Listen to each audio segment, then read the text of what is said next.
Қайырлы күн, құрметті достар. Бүгін біз «Д» рефлексі турасында сөз қозғайтын боламыз. Ең алдымен рефлекс терминіне анықтама беріп кетсем. Рефлекс бұл қазақ тілінде жауап қайтару деген мағынаны білдіреді. Яғни сыртқы және ішкі тітіркендіргіштерге орталық жүйке жүйесі арқылы ағзаның жауап қайтару реакциясы. Рефлекстер рефлекстік доға қозу өтетін жолдар арқылы жүзеге асады. Рефлекстік доға рецептордан басталады. Рецепторлар жүйке ұштары әртүрлі тітіркендіргіштерді қабылдайды. Рецептордан сезгіш нейрондар арқылы қозу орталық жүйке жүйесіне өтеді. Қозу орталық жүйке жүйесінен қозғалтқыш нейрондары арқылы жұмыс атқаратын мүшелерге беріледі. Біздің мысалымызда ол бұлшық ет. Енді рефлекстік доғаның барлық бөлімдері толық қызмет атқарса ғана рефлекс болады. Осыны есте сақтап алайық. Егер рефлекстік доғаның бір бөлімі зақымданатын болса, рефлекс жойылады, яғни болмайды. Түсінікті болу үшін, мысалы, лампаны қарастырайық, үй жағдайында. Ол жану үшін барлық бөлім жұмыс жасап тұру қажет.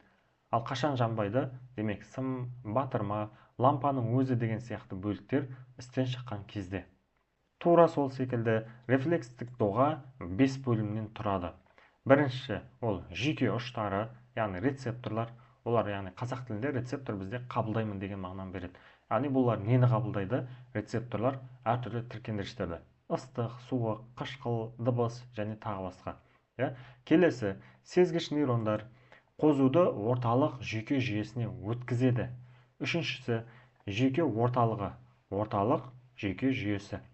Төртіншісі, қозғалтқыш нейрондар. Және соңғысы, бесіншісі, тітіркендіруге жауап қайтаратын мүшелер, бұлшық еттер және тағы басқа. Балалар, бүгін біз Д рефлексін қарастырдық. Енді сіздерге сұрақ. Бұл рефлексті біз қашан тексереміз? Балғамен ұрған кезде аяқ бүгілуі керек пе, әлде мүлде қозғалмау керек пе? Яғни келесі сұрақ.